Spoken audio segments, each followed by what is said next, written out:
Vamos lá então, gente. Oitava parte do livro autobiográfico da Rita Lee, beleza?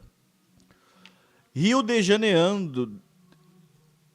Quando me apresentava no Rio, o que eu mais gostava, além da beleza da cidade e da simpatia dos nativos, era a plateia VIP. Eu, a caipira branquela paulistana, sendo prestigiada pelo célebre Dream Team. Quando minha vontade era descer do palco com um caderninho pedindo autógrafos. Muitas vezes não resistia e descia, mas para cantar sentada no colo dos VIPs, tipo anfitriã fã. Os autógrafos eu conseguia quando os VIPs vinham me cumprimentar no camarim depois do show. Pensavam que eu fosse pensavam que fosse brincadeira minha, mas era pura caipirice deslumbrada mesmo. Até hoje guardo com orgulho o tal caderninho. O Rio sempre teve esse côté Beautiful People. Lembro de mim criança folheando encantadas as revistas O Cruzeiro e Cinelândia, com foto dos famosos em baile de carnaval do Copa, que, mesmo em branco e preto, mostravam o glamour dos astros e estrelas brasileiros. Fiquei impressionada quando noticiaram, mas não publicaram a foto, que Luz Del Fogo, com uma capa até os pés e nua por baixo, roubou a cena das estrelas internacionais. Muitos anos depois, chupei essa ideia para encenar Miss Brasil 2000, com uma peladona gostosa desfilando no palco, uma vez que tal peladona jamais poderia ser eu por tal motivo de magrelice extrema. Papa João Gilberto. Não posso esquecer de contar uma aventura que aconteceu no meio das gravações do disco Lança Perfume, quando recebi um telefonema tarde da noite. Alguém me pregava um trote se passando por João Gilberto. Já estava desligando na cara quando ouço do outro lado uma inimitável voz cantando Mania de Você, acompanhado de um inimitável violão. Cantou a música inteira. Congelei.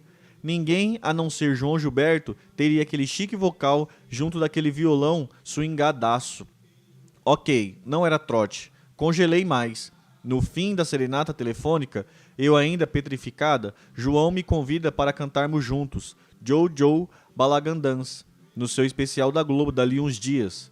Ainda me deu uma cantada dizendo que na apresentação me queria usando um vestidinho bonito para cantarmos bem juntinhos, feitos dois namoradinhos. Desligou e eu desmaiei. Rob desmaiou junto porque, para ele, o cara era a mais completa tradução da perfeição musical. Fiz tudinho como o mestre mandou. Rob tirou a música no violão e me ensaiou a exaustão. Cheguei ao Teatro Fênix antes da hora com minha lição de casa feita, meu vestidinho na mala e meu namorado a tiracolo. Sentamos babando na plateia para assistir ao ensaio. Uma hora lá, João roda a baiana com o celista da orquestra por achar que o instrumento estava desafinado, que aquilo era inadmissível e que o músico estava demitido. Logo depois desse barraco, Daniel Filho me chama para passar meu número. Suei frio. Pensei que nosso dueto seria apenas com o violão de João, como estava na fita cassete que ele me mandou. Mas, subindo no palco, notei que a orquestra continuava lá sentadona. Com o mestre puto saído de cena, Daniel Filho gentilmente vem me explicar o que estava rolando. João não vai ensaiar mais. Disse que na hora vocês farão o Jojo Balagandans com a orquestra e tudo vai dar certo. Agora vai para o camarim se preparar. Te pego lá 5 minutos antes de entrar. Confia em mim, tá? Confiar nele eu confiava, mas e em mim? Cantar com João Gilberto e a orquestra sem ter ensaiado uma só vez era missão impossível para uma roqueira porra louca e desafinada feito eu. Se o celista fora saído da orquestra, eu seria no mínimo degolado em cena. Pânico no camarim. Rob massageava meus ombros retesados. Um ou outro entrava para ver se eu precisava de um chazinho ou algo mais forte para encarar o matadouro que me aguardava. Faltando 5 minutos, abri a porta do camarim e entra João Gilberto. Você está lindinha nesse vestido. Agora te pego pela mãozinha e vamos para o palco assim juntinhos, como os dois namoradinhos. Os diminutivos dele acalmaram meus aumentativos emocionais. Antes de entrar em cena, ele cochicha no meu ouvido. Sabe, Ritinha, você pode achar que é roqueira, mas sua voz é de bossa noveira. Não sei explicar como acabou dando tudo certo, uma vez que eu já mordia meu ombro de nervosismo. Minhas ligeiras desafinadas e a falta de confiança no meu taco meio que passaram batido. Baixou em mim a segurança de uma poderosa Nara Leão e até desempenhei bonitinho. Ghost Rider, gente. Cara Rita, estava aguardando esse momento João Gilberto com certa ansiedade. E uma grande vontade de provar que estou certo, claro. Entendo que para você, grandes vozes têm estilos diferentes do seu. Afinal, você é nascida nos anos 40. Mas você não enganaria ninguém por mais de 50 anos. Sim, você é uma grande cantora. E essa passagem prova meu ponto de vista. João Gilberto, mais crítico do que você e com ouvido absoluto, elogia exatamente sua voz e te chama para um especial de TV. E ainda fica satisfeito com o resultado a ponto de lançar um disco com material. Goste ou não, aceite o fato. Goste ou não, aceite o fato. Dói menos graças a João. Encerro esse caso. Brasil com S. Pouco tempo depois, Rob e eu estávamos num avião entre Portugal e Nova York, com um mapa gringo na mão conversando sobre antigos e novos impérios quando entramos num papo sobre Z do nome Brasil. Em 5 minutos escrevemos a letra de Brasil com S. E, já com a música delineada na cabeça do Rob bossanoveiro, entramos numas de ousar convidar João Gilberto para gravá-lo conosco. Sonhar alto dentro de um avião não custa. Cheio de dedos, mandamos uma demo, já meio que esperando uma negativa. Dias depois, ele nos liga dizendo que adorou a música e que topava gravar. Deu o tom confortável para ele, era só marcar o dia, hora e lugar que estaria lá. A fama de sujeito complicado não rolou para o nosso lado. Comentava-se que o João dizia que ia, não ia, e quando o João dizia que não ia, ia. O folclore em torno dele era famoso. Para nós, João disse que ia, e foi. Chegou na hora certa, ouviu o arranjo, sugeriu modificar uma coisa ou outra nas cordas, deu uma bola com a gente, gravou de prima e foi embora. Profissa. Velhinhos transviados. Na estreia do Lança Perfume no AMB, em São Paulo, Charles e Chesa foram pela primeira e única vez me assistir. Eu não sabia que estávamos sentados na quarta fila. Os canhões de luz me cegavam ainda bem. Ou não teria baixado a calça e mostrado a bunda, nem jogado jatos de perfume na plateia com um extintor de incêndio, muito menos soltados palavrões. Elisa estava lá naquele mesmo dia. O irmão dela, Rogério, era nosso técnico de PA. E disse à minha mãe que achou o máximo quando dei umas lambidas no microfone. Chesa não deve ter notado minha intenção maliciosa. Gil também estava lá me prestigiando. Depois do show, chegam os velhinhos no camarim com os olhos arregalados, meio zonzos. Não sabiam o que dizer, tadinhos. Vinham do planeta lá em casa ou se estuda ou se trabalha. Música é um hobby. E deram de cara com um bando de gente maluca pulando à minha volta. Deve ter passado um filminho na cabeça deles. A caçula, que Magdalena Tagliaferro jurou ter medo de palco, o anjinho de procissão que mordeu a hóstia, o menino baiano que tomou um porre na fazenda da tia, a fanática pelos Beatles que assistia Hard Day's Night 16 vezes seguidas sem sair do cinema, a rebelada que fugia pela janela para tocar bateria, a hippie comunista que não trancou a matrícula na USP e que foi presa grávida, a mãe do Beto e do Juca, estava explicado por que a filha, Thank God, não foi ser freira nem dentista. Carnaval Holiday. A turnê do Lança passou por estádio e ginásios lotados em todas as capitais, inclusive Brasília, onde desde sempre eu estava proibida de me apresentar. Foi nessa ocasião que conhecemos o general Uchoa, figura do cote esotérico do pedaço e ridicularizado pelos colegas milicas. Ele nos levou a um local onde discos voadores eram facilmente avistados. O lance era seguir no escuro por um chapadão sem olhar para trás e sem medo do coração. Tudo bem que eu não estava sóbria, mas que eu vi várias luzes maravilhosas dançando no breu do céu, eu vi. Para cobrir cada região do país, ficávamos em média 15 dias direto na estrada, às vezes um mês seguido. Voltávamos para lamber os filhos e partimos rumo a outra etapa, Never a Dull Moment. Para acalmar a anfetamina natural de um pós-show, entramos de sola nos Quaaludes e Mendrix, duas poderosas substâncias que derrubavam o elefante. Quem nos descolava grandes quantidades era o nosso querido Ronaldo Rezedá, cujo namorado, um piloto gringo, trazia os comprimidos em potes de maionese Hellmann's. Coisa boa era dar o sangue nos shows. chegar no hotel pilhadaça, tomar banho, comer e encher a cara de tarjas pretas, na épocas brancas, e ainda dormir os sonos dos justos. Agora Rob e eu, além de parceiros musicais e amantes calientes, viramos também tomadores de sossega-leão fazendo amor em câmera lenta. Não saber quando parar, is my middle name, não demorei a entrar no palco já babando, muitas vezes nocauteada antes do bis, para a alegria dos jornais locais sensacionalistas. Se naquele tempo tivesse internet, certamente eu não sairia dos trending topics. Hashtag Ploft caiu.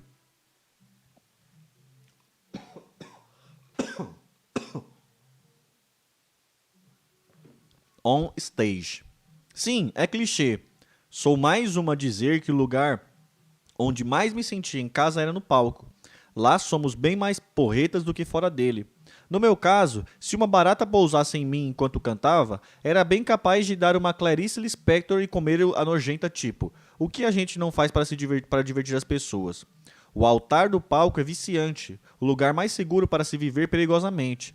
Podia estar com cólica, piriri, dor nas costas, de luto. No que abria a cortina lá estava Miss Saúde e Simpatia.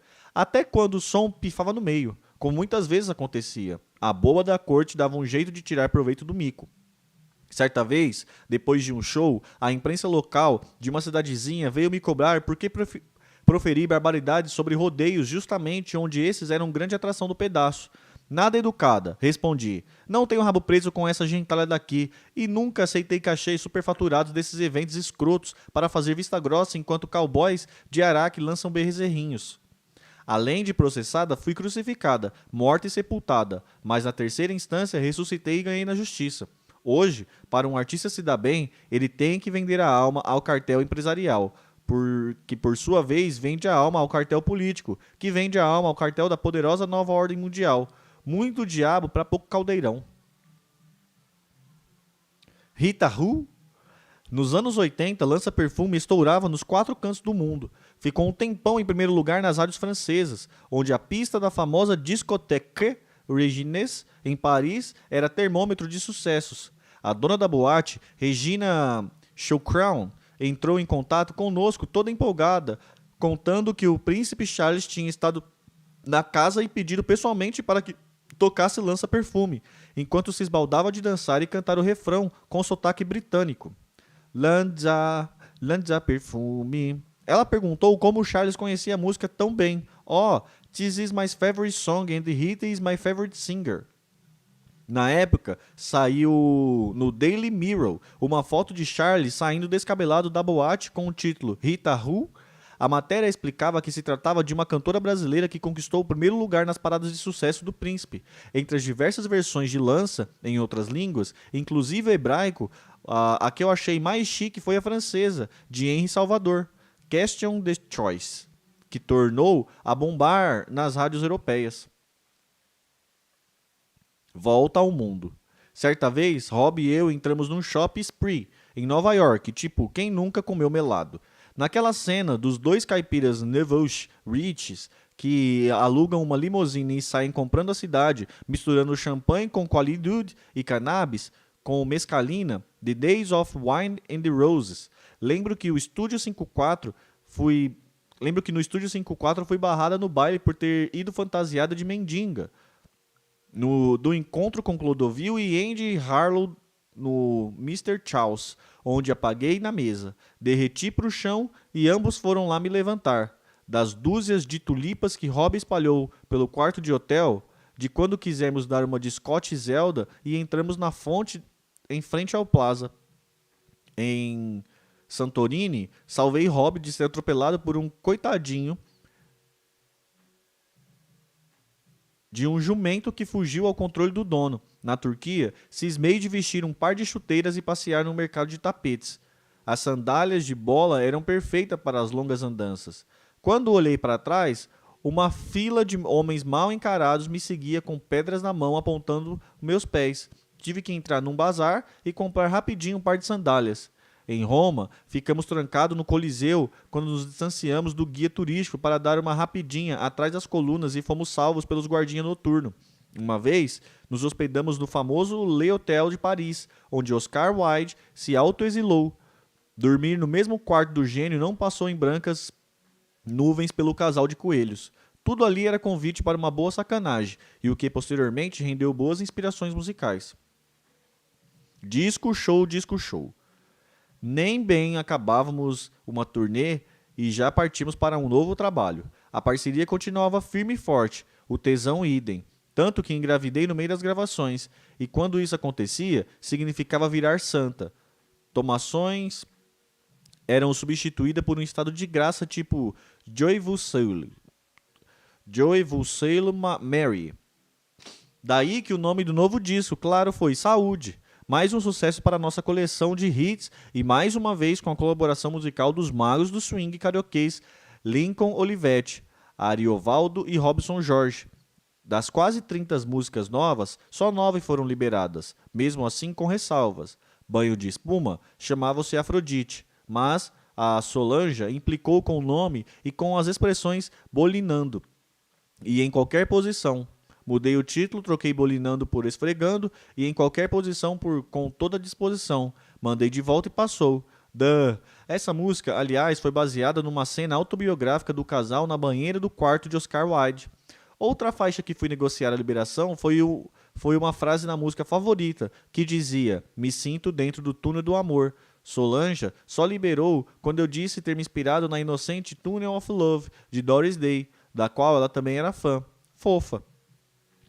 Fico eu aqui postando de vítima da censura, mas até que era excitante tentar driblar os caras. Já íamos meio que preparadinhos para o duelo, na maioria das vezes perdendo o jogo. Nessa leva de censuradas, brecaram a letra toda de uma toada caipira chamada Uai Uai, na parte já de domínio popular que dizia: "Uai uai, quem trupica também cai, minha mãe morreu sem dente de tanto morder seu pai". Foi considerada perigosa para o establishment, escrito assim mesmo no carimbo. Mudei a letra toda, mas esqueci de trocar o título. Nada feito. Um ano depois, Neia gravou com uma versão mais boazinha para o establishment e eu fiz backing vocal. A faixa que mais gosto é Atlântida. Mais de meia hora ininterrupta de gravação. Estávamos todos chapados, que na hora baixou um jam hipnótica sem começo nem fim e simplesmente não dava para interromper o transe. Precisou ser editadíssima, um trabalhão giletar a fita e emendar com durex no compasso exato. Precisão cirúrgica com tecnologia medieval da época. Na letra da música Mutante, não sei se contei um filme triste ou só uma pessoa jockey, um personal jockey, para exorcizar o voodoo. Depois de tanto tempo, eis que me reconheci como a verdadeira mutante. Aquela coisa minha de não ser a fixa do rock de uma nota só, de sair do conforto ilusório para viver na fragilidade da dúvida. Tati Bitati é uma das que chamo tolinhas. Letra infantiloide, musiquinha preguiça para a censura achar engraçadinha e liberar no ato. Gravamos às cegas, sem saber se a música havia sido ou não barradas no Solange. Muitas faixas que já estavam prontas foram apagadas para economizar fita. Com tantas censuradas, não tivemos outra opção a não ser incluir uma versão mal feita da minha velha Mamãe Natureza, Mother Nature, da série Baixar a Cabeça e Aceitar o que Sobrou. Tititi tem um que meio Stones, levada a maletonente, meio prepotente e mal educadinha, com frases do tipo: "Vai ver se eu tô na esquina, e se estiver, vê se me deixa em paz". E nada mais furado do que papo de tiete, e muita caca para pouco penico. Caiu como uma luva na abertura de uma novela com o mesmo título. A Globo gostava de garimpar umas faixas nossas já pronta como mote para uma nova história. Gosto muito da Saúde, a música título, um beat disco com letras despretensiosas e alto astral. Meu ego assinou a autoria no momento aqui e agora, denunciando minha real pretensão por trás de tudo. Enquanto estou viva, cheia de graça, talvez ainda faça um monte de gente feliz. Mixando o disco em Nova York, os gringos do estúdio perguntavam o que significava palavras exóticas como lero lero e glu glu chu chua chua e tititi. Quando lançamos Saúde, a crítica, sempre ela, me crucificou, porque pela primeira vez no país usei em algumas faixas a bateria eletrônica Korg. Diziam que eu havia tirado o trabalho de bateristas humanos. Enquanto a crítica vinha com a farinha, minha antena futurística já comia o bolo. Ser pioneira tem um preço. Daniel Filho dirigiu o especial do novo trabalho em nossa casa vazia, quando já estávamos de mudança para um maior com uma inesperada gravidez do nosso terceiro filho. Lugar perfeito para gravar por 3 dias seguidos até altas horas da madrugada. Atlântida foi o primeiro registro no formato de clipe, muito antes de existir a MTV. Antenações de Daniel, que também capotou numa jam ao vivo de Rockin' Over Beethoven. No meio de nossa sala, ex-sala de jantar, na faixa Tati by T, Airy Airy, se personificavam de Olivia Palito a Popeye, filmando num rolê por lugares da minha infância num ônibus alugado e, para completar, cenas do show Saúde, ao vivo na AMB. Naquele especial, nada foi ensaiado. Todos nós levamos as últimas consequências de uma câmera na mão e uma ideia na cabeça. Ghost Rider, galera. A memória, só uma observação. Dona Rita, que sua cabeça provavelmente embaralhou por aqui, o primeiro Tititi em abertura de novela, de 1985, foi uma regravação da sua música pelo grupo Metrô. Você, na verdade, regravou a própria música para a segunda versão da novela em 2010. Falando nisso, é bacana lembrar que você é a artista com mais músicas com abertura em novelas, além de outro recorde curioso. Erva Venenosa foi tema de três tramas globais. Antônio Lee, o Tui Leonino. O nome Antônio, em homenagem ao santo de devoção, dessa vez, meu baby não se enrolou no cordão umbilical, nem teve a cabecinha presa na porta da saída. Tui completou os 9 meses de gestação, nasceu de cesariana como os irmãos e nem bem chegou no quarto já abocanhou o peito. Meus 3 meninos eram bons de deixar os mamilos ardendo entre uma mamada e outra. Mas, quando pegavam o bico, anestesiava tudo e a vaca leiteira entrava em alfa. Tui chamava atenção no berçário como o bebê mais bonito daquela safra. Em casa quase não chorava, bastava um bichinho de pelúcia ao lado para dormir tranquilo. Com o terceiro baby, resolvi fazer laqueadura e fechar definitivamente a fábrica de filhotes. 3 é bom, 4 é demais. Só baby do Brasil tinha tutano para parir naquela sequência. Assim como Beto e Juca, Tui foi batizado na igreja Santo Inácio. A madrinha foi Regina, uma prima de Rob que morava em Nova York. E o padrinho, Ok, seu colega de infância, que ao se tornar crítico de música virou a casaca e ingressou no clube dos falsinhos, encabeçando a lista de muito amigos.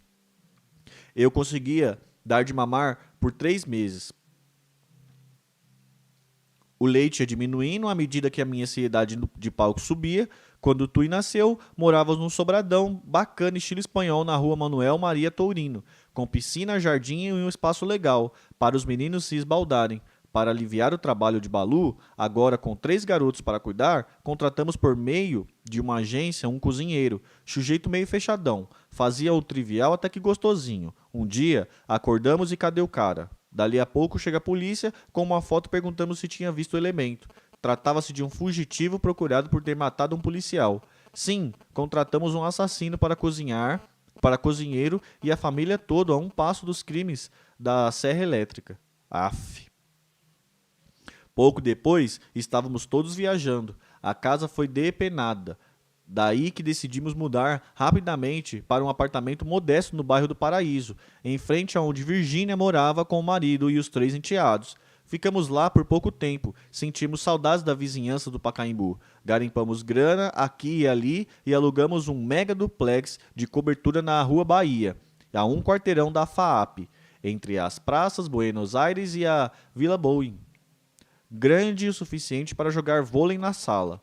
Como estávamos quase sempre na estrada, matriculamos os meninos na Escola Graduada de São Paulo, praticamente um semi-internato de língua inglesa, tão cara quanto rigorosa, alunos de todas as raças, caldeirão de informação. O único inconveniente era os meninos levarem de 1 a 2 horas de Buzanga de Higienópolis até o Morumbi.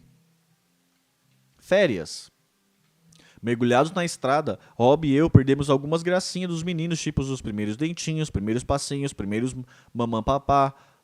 Doía no coração. Quando Beto estava com 5 anos, Juca com 3 e Tui com 1, tentamos carregá-los numa turnê junto com Balu, Misturar filhos, a loucura que rolava nos shows não era lá muito saudável, se é que me entendem. Para compensar nossa ausência física, enquanto estavam em aula, os destinos de nós 5 nas férias eram sagrado. São Paulo, Manaus, Manaus, Miami, Miami, Caribe. Primeiro, mostrar a eles o Brasil belo e selvagem. Depois, um rolê nas magias da Disney. E, por fim, o paraíso das praias caribenhas, do mar azulzinho e areias brancas. Em Manaus, mergulhos no Rio Negro, que para os meninos parecia feito de Coca-Cola. Visitas a aldeia indígenas quase virgem de turistas e inigualáveis fauna e flora. Aventuras mil que nos deixavam boquiabertos e orgulhosos de nosso país. A próxima parada seguiu o caminho oposto. Caímos de boca nos contos de fadas e consumismo disneysianos. Certa vez demos de cara com uma excursão de brasileiros que nos cercou e eu me senti um Mickey Tupiniquim. Nessas, Rob e os meninos saíram de fininho, me abandonando no meio de fotos e autógrafos. Meus meninos não entendiam direito o que tanta gente via na mãe deles. Não tinham ciúmes, só achavam ruim quando os fãs empacavam os passeios. Nossa ilha caribenha favorita era a inglesa Barbados. Nos hospedamos em 2 quartos no Gilden Bay, à beira da praia. Era só abrir a porta e já dava de cara com aquele paraíso quase deserto de gente, onde o excelente gererê era vendido num barquinho dentro das conchas. Nosso fornecedor era Horace, um negão rasta, gente fina, que chegava na praia cantarolando. Good morning, beautiful. Want some meditation today? Do Brasil, Horace só conhecia Pelé e achava que falávamos espanhol. No meio da praia havia um mercadinho de frutas e legumes, no mais distante, frutos do mar. Fazíamos diariamente umas feiras básicas e Robbie preparava o rango dos deuses na pequena cozinha do quarto. A louça era por minha conta. À noite, casal e filhos dormiam tranquilo, empapuçados de sol, mar e cannabis da boa. Tivesse uma máquina do tempo, seria para esse momento da vida que eu gostaria de voltar e ficar para sempre.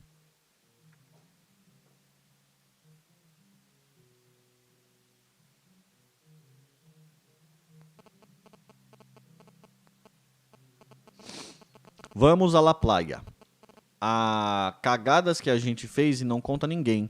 Essa é uma delas. Por mais que nossas músicas tivessem estourado no exterior, raras vezes tinha disposição de me apresentar fora do país. Se meus antepassados vieram se abrasileirar, não seria eu a fazer o caminho inverso deles. Além do que, naquela época lançávamos uma base de 2 discos por ano. Haja inspiração e disposição.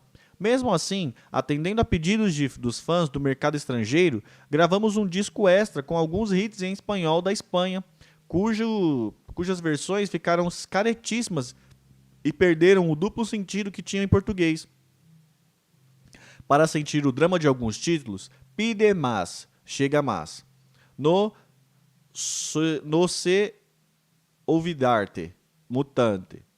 Mania de ti, Dulce Vampiro e outras musiquitas más. O mais constrangedor de tudo foi ter gravado o clipe de Baila Comigo no México, que, de tão cafona, negarei no juízo final. Me vestiram toda de branco, saí rodando tipo baiano de acarajé, blusa de renda, uma flor no cabelo e me puseram lá fazendo dancinhas étnicas à beira do mar, tipo Reino Encantado de Iemanjá. Clara Nunes deve ter se revirado no túmulo com a minha performance da série Se Vergonha Matasse. O pior é que o disco fez um sucesso razoável e, por contrato, gravamos um outro, só que dessa vez escolhemos um versionista com verme mais pop e conhecedor dos mares de nossas letras, o argentino Patricio Bisso. O ego do versionista anterior, o espanhol, que também era diretor da editora, recebeu uma punhalada. Resultado, barrou o lançamento e sumiu com a master. Graças aos tempos pré-YouTube, creio não haver qualquer registro daquele clipe vexaminoso de Baila Comigo. Se houver, queiram, por gentileza, deletar. Flagra. De volta ao Brasil, de onde eu nunca deveria ter saído, gravamos um novo disco, sem nome, eu chamo de Flagra.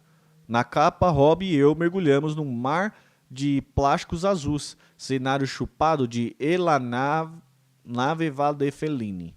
Repertório de sucesso, O Circo, uma melodia quase lírica, conta uma manjada história do palhaço triste rejeitado pela bailarina, aquela falsa alegria que se nota nos personagens do Picadeiro. Compusemos Cor-de-Rosa Choque, por encomenda. A Globo ia estrear um programa diário, o TV Mulher, com o trio Marília Gabriela, Clodovil e Marta Suplicy, comandando a mesa. Só faltava a música de abertura, algo que expressamente o universo feminino com conhecimento de causa. O definitivo hino das fêmeas planetária com sotaque brazuquês. Sendo assim, usei e abusei de palavras-chave como Eva, menstruação, sexto sentido, gata borralheira, dandoca, sexo frágil, culminando com o refrão ameaça. Não provoque, é cor-de-rosa choque. Claro que a censura implicou com a mulher é bicho esquisito, todo mês sangra. Eu lá diante de mulher taulerezinhano cinza soviético defendendo a tese. Sabe quando a senhora antes de menstruar sente uma esquisitice hormonal e meio que dá uma pirada? Então, é isso que eu quis dizer. Na época ainda não existia a sigla TPM para explicar melhor.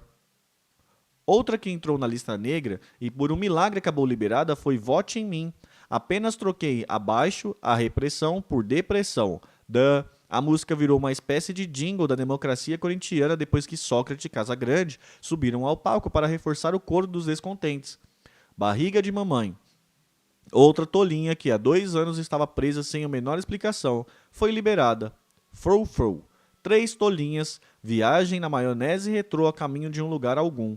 Confesso que às vezes até torcia para uma composição preguiçosa minha sem censurada por imbecilidades. Já por Barata Tonta, tenho carinho. Letra e música caminhavam junto na mesma cadência, oferecendo uma baladona romântica bem feita. Aliás, puxando a sardinha para o meu lado, foi a primeira a aplicar o substantivo que se explora para que se foda. Flagra.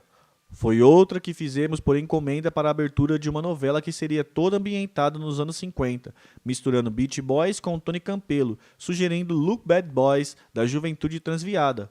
O que engasgou na letra de Flagra, depois liberada, foi a frase chupando drops de anis. Na faixa, Só de Você, música favorita de Hebe, com arranjo e o piano chique de César Camargo, o clima sugeria um filme em branco e preto com Fred Astaire e Ginger Rogers dançando na sincronia perfeita de 2 borboletas humanas com traje a rigor. Não me pergunte por quê, mas fizemos Pirata Cigano imaginando Sidney Magal num navio fantasiado de barba negra cantando com uma rosa vermelha entre os dentes. Tipo Jack Sparrow gay.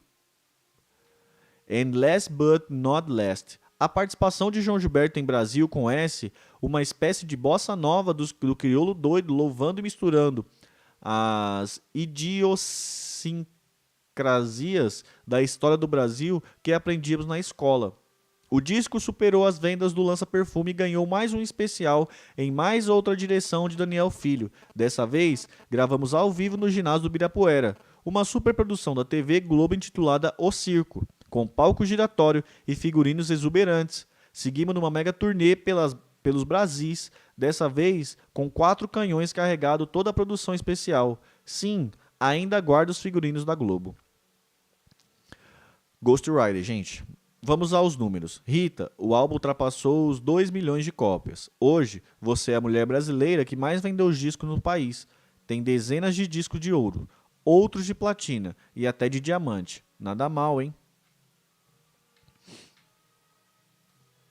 Bye bye, papai. Não lembro onde estávamos com a turnê de O Circo quando recebi um telefonema de casa dizendo que meu pai estava passando malzíssimo. Coisa séria. Peguei um avião back to São Paulo e lá chegamos. Charles sussurrou baixinho para que eu continuasse com os shows, que ele ia comandar o marca-passo até minha volta. Retomei a turnê e, para não ver a proximidade de perder o velho, entrei de sola nas tomações e comecei a dar detalhes comprometendo as apresentações. Depois de alguns apagões em público, a solução foi me interditar num rehab, que naquele tempo se chamava hospício. A clínica Tobias era uma casa orientada no sistema Rudolf Steiner. Comida natureba, trabalhos manuais, homeopatia, mexer na terra, culinária. Na aula de terapia musical escolhi o violino. Minha mão treme-treme renderá um bom Estacato, pensei eu. No lugar recebia tanto riquinho piradinho quanto favelados piradões, sem distinção de classe social. Nessas, ganhei um fã esquisitão que me seguia dia e noite com um caderno e um lápis vermelho na mão sem falar uma palavra. Ele só queria que eu desenhasse maçãs, página a página só de maçãs. Num dia de visita, o pai dele me contou que o moleque pirou justamente ouvindo o disco Fruto Proibido. Nunca soube se o pai me odiava ou me agradecia pelo filho ter sido internado. Era de manhã cedinho, quando o psiquiatra veio me dar a notícia da morte de Charles. Falou num tom tão calmo que minha reação foi de imediata aceitação. Ele disse que, se eu quisesse, me liberava para o velório, mas que depois precisava retornar para dormir na clínica. Rob me buscou e fomos direto ao velho casarão onde acontecia o velório. O corpo de Charles ainda estava numa cama improvisada na copa para facilitar a vida das mulheres. Tão bonitinho e tranquilo que não enxerguei mais ninguém lá. Me aproximei da cama e tasquei-lhe um beijo na boca. Dei meia volta e Rob me levou para Tobias. Soube que gerei um mal-estar entre os discretos irmãos maçons presentes no velório. Fico pensando se não foram lá apenas para recuperar a tal maleta preta misteriosa de Charles antes que o harém fuçasse o conteúdo. 2 semanas depois, saí na limpa, pronta para entrar na porra louquice do dia a dia. Clean, but Riddle. Como não via meu pai no caixão, nem acompanhei a cremação, para mim ele continuava dormindo, naquele mesmo quarto junto à onça e da barata. Aliás, Guna, a onça, morreu semanas depois. O casarão ficou grande demais para Chesa, Caru e Cacilda. O próximo passo era engolir a tristeza e colocar à venda a nave-mãe que abrigou nossa família por mais de 50 anos. Rob alugou um AP para elas na rua Lagoas, perto do nosso. Era só atravessar a Praça Buenos Aires. Depois da morte de Mary, minha mãe deu uma baqueada, mas se segurou como pôde com a vinda dos netos. Com a ida de Charles, a venda do seu querido casarão, a rosa rainha murchava a olhos vistos. Malditas metástase. A grande alegria eram os 3 netos que visitavam todos os dias. Chesa mantinha aquela ideia católica de que o sofrimento purificava a alma e não queria saber de remédios para atenuar a dor. E eu ali ao lado torcendo para ela entrar na morfina.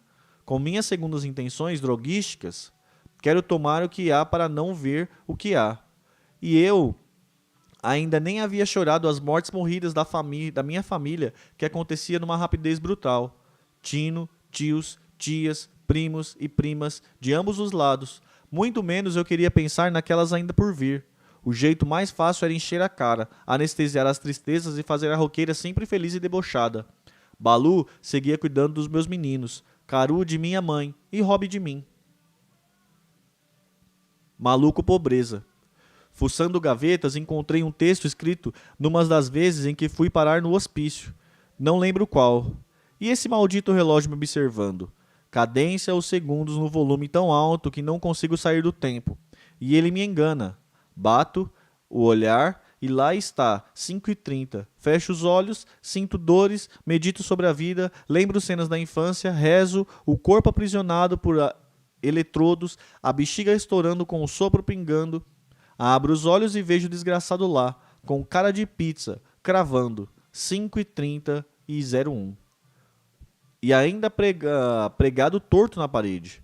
O tic-tac dele versus meu toque. Patético. Antes de sair daqui, vou amarrar o canalha no trilho de trem que nem Nossa Senhora desatadora de nós para livrar. Enfermeiras entram e saem do quarto. Denuncio a má índole do cara na parede e elas sorriem, imaginando minha abstinência dos tarjas pretas. Não sei quanto sairei daqui. O que sei é que você, relógio anticristo, vai morrer. Fique aí, se divertindo com minha loucura e prepare-se porque vou estraçalhar seu vidro, torcer seus ponteiros e arrancar seus números na unha. Ao olhar os cascos espalhados pelo quarto, finalmente direi, agora vamos ver quem é que manda nessa porra de tempo. Susto. Uma historinha tragicômica que lembrei agora. Certa vez, numa outra casa que alugamos na Cantareira, nosso caçula Tui teve uma febre de 40 graus e não baixava. Precisamos de algum remédio mais potente. Era madrugada quando Rob e eu descemos a serra de carro em busca de uma farmácia aberta àquela hora. Encontramos uma, Estacionamos na calçada em frente. Rob entrou e eu fiquei aguardando no carro. Dali uns segundos, chega um ogro apontando um revólver, mandando baixar o vidro. Obedeci. Quietinha. Sai daí com as mãos na cabeça. Já apaguei teu marido na farmácia. Se gritar, meto chumbo na sua cabeça aqui mesmo.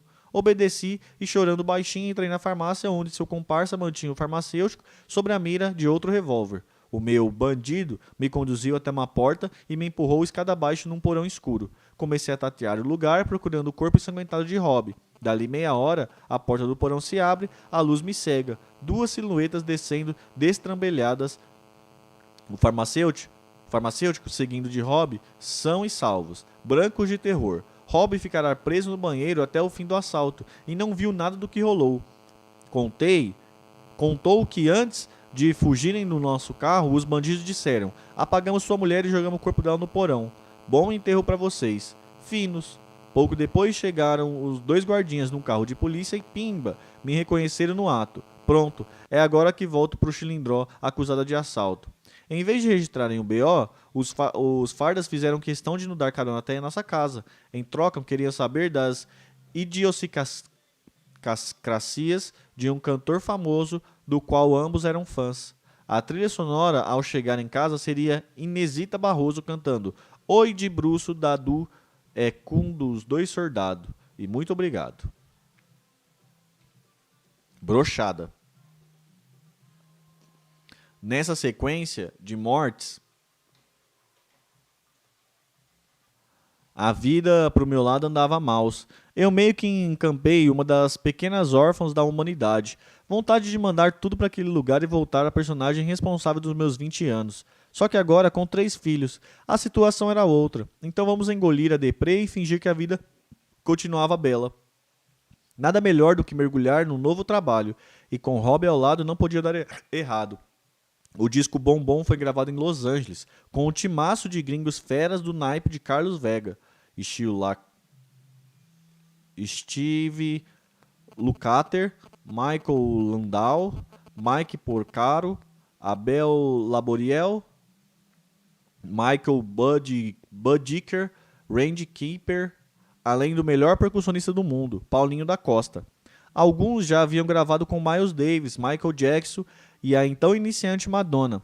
Todos sob a batuta do nosso técnico de som predileto, Antônio Mug Canazio, que se mudara para os States e já se fazia respeitadíssimo nos estúdios americanos. Minha preferida dessa safra é On The Rocks, trenzão pesado e chique, letra bem colocada, instrumentalha precisa, mixagem perfeita, uma das que muito me orgulho. Refeita de um ataque de ciúmes improcedentes, escrevi um bilhetinho a Roberto, tentando negociar um perdão pelo barraco que dei, coisa e tal. Ele me respondeu musicando o tal bilhetinho e assim surgiu. Desculpe, Huawei.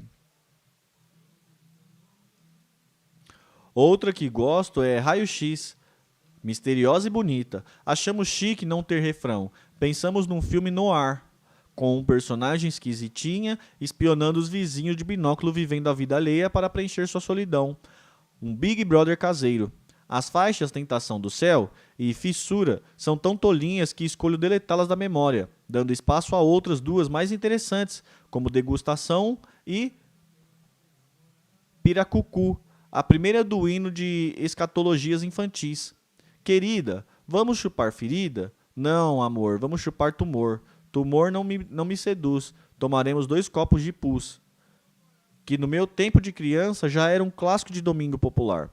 A segunda, uma meditação com sotaque caipira sobre a jequice moral dos pais de ontem e mais atual ainda no de hoje, cujo refrão Eu xingo chato de Xangu. Eu piroco piracocu. Brincava com um jogo de palavras exóticas. Em striptease, imaginei um casal se amassando no elevador de uma big store. A cada andar correspondente despiam uma determinada peça do vestuário. Bobos da corte, em Menino, são rock carnavais. A primeira, um enfoque gay friendly, feita para Ronaldo Rezedá, que a gravou num compacto junto com Pif Paf. Outro mimo nosso para ele. A segunda é uma apologia aos garotos bonitinhos, nenhum muso em especial, uma quase tolinha. Escolhi a figura do Japa do Lennon para interpretar a mulher falsamente submissa na música Yoko Ono. Me deixa ser tua geisha de Baby Doll ou kimono. Me deixa ser a tua Yoko Ono. Aquela que pedia licença depois de invadir sua vida. O disco prontinho para o lançamento e o censor que substituiu Dona Solange, para evitar maiores dores de cabeça, exigiu que já constatasse na capa a advertência, proibido para menores de 18 anos. Não bastando isso, na primeira leva os vinis vinham com 2 faixas literalmente riscadas Gillette, arromba o cofre e degustação. Quanta delicatesse! Aquela perseguição broxante já beirava uma chatice insuportável. Não quis dar entrevista nem sair em turnê, dei um sumiço do mundinho musical. E foi aí que os tais boatos de leucemia se intensificaram.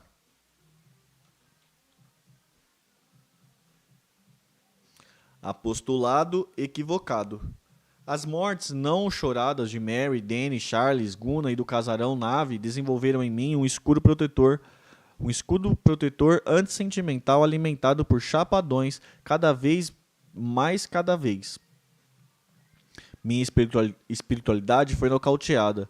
Justamente nessa época apareceu nos bastidores uma figura para lá de bizarra, um impressionante separado do berço de Lula, que fazia luzes explodirem, vertia perfume das mãos, entortava talheres e invocava minidiscos voadores coloridos. Tais milagres só aconteciam na presença dele, o que fazia um considerável bando de babões elevarem-os à categoria de iluminados. Quem nos levou a conhecê-lo, claro, foi Baby, então Consuelo. Marcamos no hotel onde Thomas Green Morton estava hospedados. Ganhou esse nome garboso, dizia, em homenagem ao inventor da anestesia, e que se passou a ter poderes sobrenaturais depois de atingido por um raio enquanto pescava. Saindo do elevador, demos de cara com uma fila de apóstolos instalados no corredor à espera de uma consulta, mediante senha. Baby furou a fila e nos pôs para dentro, já que era super chapada dele. Quando testemunhamos ao vivo a avalanche e surrealidades, Rob e eu fizemos como todos os demais, caímos de joelho gritando "Rá!". Lá estavam R e R, mergulhados na seita das ovelhas brancas seguindo o pastor mais fodaço desse Moisés. Ninguém lá questionava o cara, afinal, aparições de disquinhos voadores coloridos e luzes espolcando quando ele gritava "Rá!", o eximiam de perder tempo explicando o inexplicável. Eu diria que os efeitos especiais equivaliam a 1/8 de uma pedrinha de LSD. Seu quartel-general ficava na cidade mineira de Pouso Alegre. Nunca presenciei o tal milagre que os seguidores mais antigos contavam. Quando o mestre pegava um ovo, cobria com a mão e abria saía um patinho vivo. O perfume que vertiam das mãos, mesmo estando sem camisa, era super enjoativo, mas ninguém ousava reclamar. Quando ia com o rebanho todo a um restaurante, era um festival de talheres entortando sobre a mesa sem que o cara os tocasse. Inacreditável mesmo. O uísque corria solto, o homem consumia sozinho, direto da garrafa, e as refeições nababescas eram pagas pelos fiéis. Fala a verdade, vendo aquele monte de efeitos patifísticos acontecendo bem na sua frente, você não ia ficar lá dando uma de apóstolo André. Um dia lá, começamos, Rob e eu, a perguntar o porquê e o que ele pretendia com tudo aquilo. O que o milagreiro divagava em resposta, tipo, minha missão só interessa a mim, ou vocês nunca entenderiam. Começava a perceber que depois dos encontros voltávamos para casa exaustos e confusos, principalmente depois que o Moisés começava a nos aplicar manás de injeções enérgicas de cor vermelha. Seria alguma entidade metafísica quem realizava aqueles proezas? Ninguém sabia, mas que tudo acontecia aos olhos vistos, acontecia. Uma explicação plausível era que Thomas induzia os presentes a um hipnotismo coletivo, um vampirismo psíquico, digamos assim. Neguinho queria era seguir o circo, não importava se real ou não. O mágico era muito mais interessante do que o rotineiro pão nosso de cada dia. O cara era ostensivamente mega cachaceiro, mega espertalhão e mega prestigiador. Mas O séquito se deixava levar por pura falta do que fazer mesmo. Um dia lá, seu ego exacerbado, sempre cercado de celebridades, começou a eclipsar suas habilidades mágicas em detrimento da adoração à sua imagem. Aliás, minha desastrada participação no primeiro Rock in Rio de 85 foi sob o efeito Tomás, que num dado momento fez estourar um projetor de luz no palco em cima das nossas cabeças. A gota d'água para que a admiração bovina fosse definitivamente substituída pela desconfiança que sentimos por políticos. Thomas Green Morton era a mais completa tradução da diabice do falso profeta. A arrogância de se pavonear para deslumbrados como sendo o novo Jesus o transformou no próprio anticristo. Tudo foi definitivamente pelos ares quando o mago apareceu em nossa casa em São Paulo sem avisar. Rob e eu estávamos em Santos e chegaríamos do show na manhã seguinte. Thomas se apresentou a Balu como amigo do casal. Contou que o convidamos a passar a noite lá. Deve ter entortado uns talheres, vertido perfume na mão, estourado uma luzes, enfim, o cirquinho de sempre que me erotizava quem quer que fosse. Para ter passado por cima da marcação cerrada de Balu e sequestrar Beto, Juca e Tui. O cara se mostrou pra lá de abusado. Quando acordamos e não vimos os meninos, Balu, ainda sob efeito hipnótico, diz: "Não entendo como não vi eles saindo com as 3 e até agora não voltaram." Hã? Aquilo era, sim, uma declaração de guerra com um recado claro. Não ousem me peitar. Coisa de filme de terror. Desistimos de chamar a polícia, sabíamos muito bem onde estavam. Pegamos o carro e fomos direto a Pouso Alegre, rezando para estarem a salvo. Chegando lá, Tomás veio nos receber todo indignado e ainda reclamando. Seus filhos são insuportáveis, ficaram a viagem toda enchendo o saco para eu fazer meu carro voar. Meus meninos certamente esperavam truques melhores do que o da Disney. Alguns discípulos começaram a debandar, tipo, ninguém engana todos durante tanto tempo. Soube que hoje Moisés mora na Alemanha, onde é guru de alguns times de futebol. Talvez o 7-1 não tenha passado de um hipnotismo coletivo. Rock in Rio. Não via com os bons olhos aquele auê que rolava em torno de um festival de rock metido a Woodstock do Piniquim com 30 anos de atraso. Estava na cara que os artistas gringos levariam a melhor no cachê, som, luz, camarins, horários de ensaio e apresentações. O boato de que eu estaria com leucemia plantado na mídia pelos abomináveis Ezequiel das Neves justificava minha primeira recusa em participar do tal festival. Só topei me apresentar mesmo para demolir de vez a fofoca maldosa, que nessas alturas do campeonato até minha mãe já começava a acreditar. Magreza extremas e boatos de internações, nem sempre verdadeiros, contribuíam para a fama de doente terminal. Era preciso voltar à cena com minha fama de mal. Fiz a burrice de usar uma peruca preta na assinatura do contrato, o que rendeu mais boatos ainda. Ela está careca da químio. A cagada seguinte foi Rob e eu darmos uma festa de arromba na suíte presidencial do Copacabana Palace nas vésperas da nossa apresentação, acompanhados de celebridades globetes. Viramos a noite direto para a cidade do rock, exaustos, sem energia nem para escovar os dentes. Como esperado, o show foi péssimo, mas o que mais me arrasou mesmo foi o roubo de Carmen, minha guitarra Telecaster vintage. Sim, eu devia ter seguido a luzinha vermelha me dizendo para ficar longe daquele evento. Esta é da série Se Arrependimento Matasse, Premium Size. Backstage. Farra boa mesmo rolava no Chacrinha, lar docilar da maluquice brazuca. Depois da Hebe, o programa era o que eu mais gostava de participar, era o dele. Nunca se sabia o que o velho ia aprontar de improviso. Nos bastidores, não havia esse negócio de camarim exclusivo. A alta rotatividade de artistas entrando e saindo do palco não dava conta dessas frescuras. De hoje em que Neguinho exige 500 toalhas bordadas de ouro, frutas tropicais da Indonésia e 200 mil garrafas de água da geladeira do Himalaia. Eu preferia já chegar pronto e ficar lá pelos corredores do estúdio trocando figurinha com os calouros e artistas convidados. No break, Rita Cadillac, a primeira e definitiva representante da bunda brasileira. Depois de estrelar o Roda Roda, Roda e Avisa, 1 minuto de comercial, Alô, Alô Terezinha é um sucesso da discoteca do Chacrinha. Vinha correndo atrás da coxia me fazer companhia. Abelardo Barbosa era o dono real do pedaço. Mandava e desmandava na direção. Nos câmeras, na plateia, falava o que queria quando queria. Atirava bacalhau, dava esporro na produção, soltava palavrões no microfone. esculachavam artistas e calouros. Ele sabia que todos estavam lá porque seu programa era campeão absoluto de audiência. Uma vez, chegamos bem antes de o programa começar, e Chacrinhas nos chamou em sua sala privada. Abrimos a porta e a primeira coisa que ouvimos foi um petardo fino e direto. Entrem, entrem. E aí, Rita Lee, tem chupado muito pau do Roberto do caralho? Fãs. O fã-clube oficial foi Ovelha Negra, no começo dos anos 80. Capitaneado por Maurício, Vilma e Rubens. Faziam camisetas, editavam mensalmente para sócio com carteirinha um fanzine xerocado, Os Raios Lenáticos. E compareciam a todos os shows. Foi pessoalmente inaugurar a sede deles no Centrão de Sampa, cuja privada era forrada com fotos do crítico musical Bola da Vez. Não sei se procede a informação, mas dizem que também guardavam um OB meu usado. Hoje tenho vários fã-clubes virtuais, um mais fofo que o outro. Descolam fotos e fatos que eu nem sabia existirem. A todos, meu cordial murchas graças. Antes do Ovelha Negra...